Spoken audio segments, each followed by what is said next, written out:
inspector from the state, Martin Azevedo, surveyed the site Wednesday. I wonder how he was dressed. Hazmat? His report, obtained Friday by the AP, described moisture in the pit where the blast occurred, moisture in the pit, and heavily corroded 55-gallon drums in and around the 20 by 30-foot crater. This was a big blast, folks. Oh, yeah. Debris from the blast spread 190 feet. Now, please, 190 feet. What about what went up in the air and was picked up by the prevailing winds? On top of that. 190 miles? Well, it's a serious blast on your property. That would 2 or 3 houses around you would have got damaged. And so it's a serious blast is a way to look at it. But then the wind takes it, and then all the traffic is scooping it up of course. And reliberating it. You know how there's dust on the road or snow on the road, you drive over it, it goes flying immediately. And this stuff does that and gets into the air intakes of the people's vehicles, into the grill, into the air intakes, and contaminating everything all the time. Never, anyway. When you're in your car, have those outside air vents open. Right. Never. Yeah. And remember the video showing all that plumes coming at it, or just a single plume of this is very dangerous, and it contaminates a very large area. And when it's doing it for days and days, they said they went in and put it out, but there's no proof they went in there and put it out. There's no proof to firefighters. Why would all this? Why would they go in there and they let firefighters go? No, of course not. Yeah. They would no, Dana. They wouldn't go damn well near the place. Right. They know, and you wouldn't let the fire department do it either, because that would come back and haunt them. And they got a habit of doing that anyway. Anything that might come back and haunt them, they want homeless to go in there like Fukushima. You know, they don't want to pay out compensation and pay out health care and pay out pensions based upon radiation injuries, because that goes against the industry, and they've always blacklisted everybody that right. So you folks in Las Vegas, hopefully we're getting some good news in your media there, and you weren't blacked out of it. 20 by 30 foot crater, debris, meaning the actual drums, 55-gallon drums, were found outside the fence line, 2 of them. Nevada State Emergency Management Chief Caleb Cage said operating records for the damaged trench. Look how they phrase this. They call this a damaged trench. Leaking. Unbelievable. They said records weren't immediately available. It was an energetic fire, too. And we know how energetic uranium burns at. Oh, sure. Yeah. Former Nevada governor. It only needs oxygen to stir. It doesn't need a flame to stir. No, you don't have to go in there and put a match to it. Right. Just add oxygen from those noble gases and it'll detonate. That's what it does. And so the detonation, of course, was opening up other canisters, and then they were detonating. And that's why we've seen the multiple detonations. And then this could go on for extended periods. It's a small atomic bomb. Right. That's what it was. Yeah, just keep, and then it could be gotten to a chain reaction and a China syndrome there right now, because whatever was in that trench blew up at the same time. It didn't just pop these 55-gallon drums that are weighing close to 500 pounds across the highway. It popped all the 55-gallon drums. Now, after, if you put a 55-gallon drum in the ground, in less than 5 years, it's going to have holes in it. And so when it's getting pounded by these, because it just rushed right away with that kind of moisture. Well, that's what they have outside of St. Louis at that nuclear dump.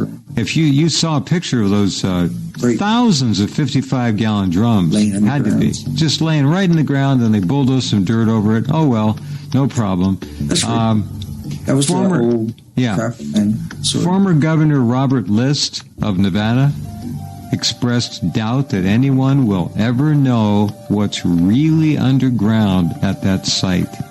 Good luck with that, he said. We found when we did our investigation was that they had very, very skimpy records about what was there. So they may not even, well, somebody knows, but for the record, they don't know what's in there. That's what they say. It's right near the town. Sickening. You know, no matter what it is, what kind of an environmental or industrial accident it is, they always say the same things. Don't worry, there is no danger to public health and safety. And they always say, in terms of situations like the one outside of Las Vegas in Nye County, preliminary air quality tests say the air is fine, just fine. Don't worry. Be happy. I mean, it's just crazy. But they're going to continue testing over the next few weeks. They don't even know what's in the ground there. They say they don't. I don't believe that. They know where everything is there, basically. Unless it was a long time ago. Maybe in the late 50s, early 60s, they buried stuff, and who knows? It's not right in the city limits of Las Vegas, but they had a hell of a spike there. Huge.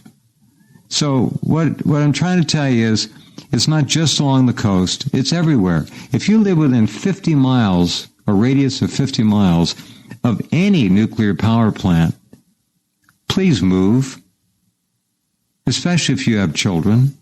You want your children to grow up. You want to live to an old age and enjoy them and help them and enjoy the fruits of familyhood. Every radioactive source, the 104 reactors in the U.S., leaks every day. Every plant, every nuclear plant leaks every day.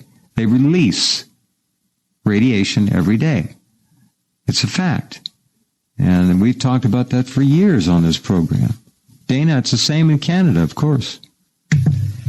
Yes, Jeff. And St. Louis, just a quick note on that, they actually buried trucks, those trenches. They drove them right into the trenches. That was according to the people who lived there. And then they got out and walked away, and no one knows what was in those trucks. They buried it. Wow. They got out of them. Wow. And no one's going to go rooting around in there to find out either. Yeah, no.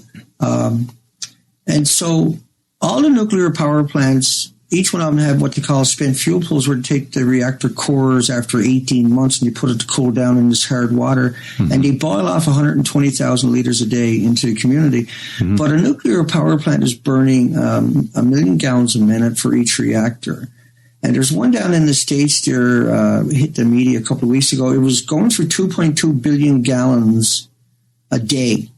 And each day, about 35 million gallons went back into the river, and the rest was evaporated into the community. Wow. And so there's enormous... Now, at the same time, they're mixing in that 120,000 liters of evaporation into that steam that's coming out of there. So those big stacks, that's what they're doing. And so cancer rates for children, leukemia rates are 20% more likely to get leukemia. And for women, you're 6 times more likely to get breast cancer. Now, that's just 6 times. 6 times more likely to get, if you live within 15 miles of a nuclear power plant. Wow.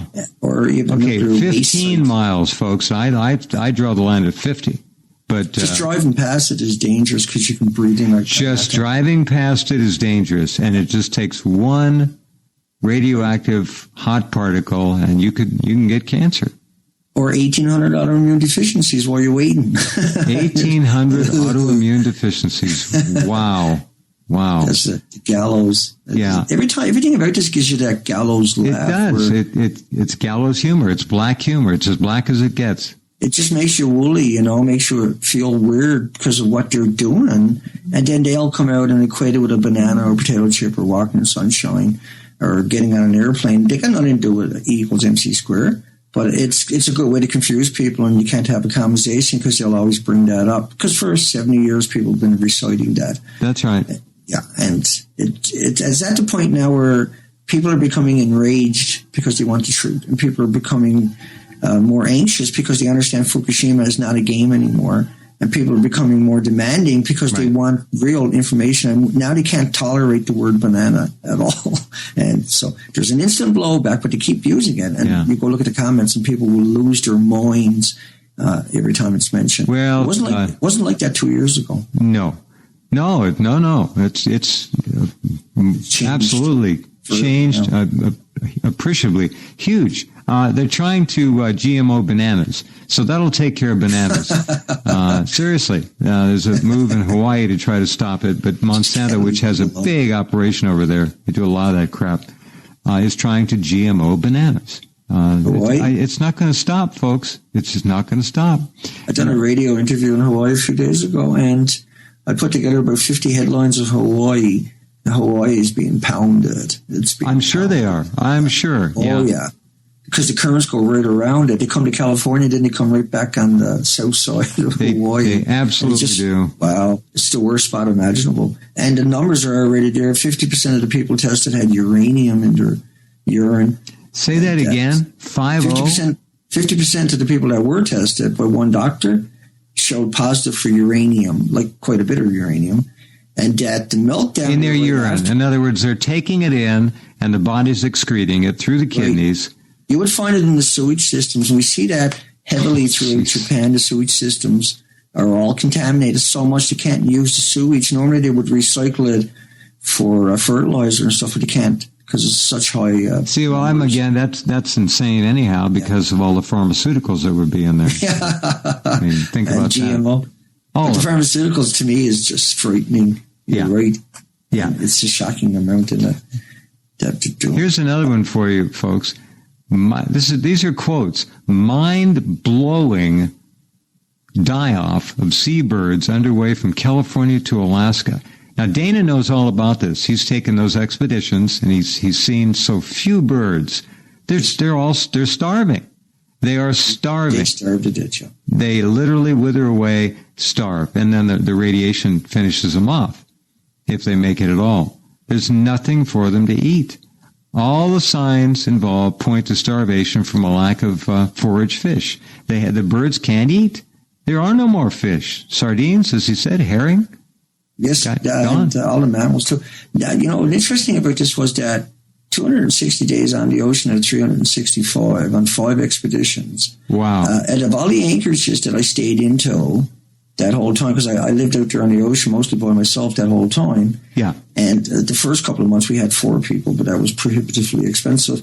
But nevertheless, there was only 4 times in anchorages where I had the boat anchored did I see birds in with me.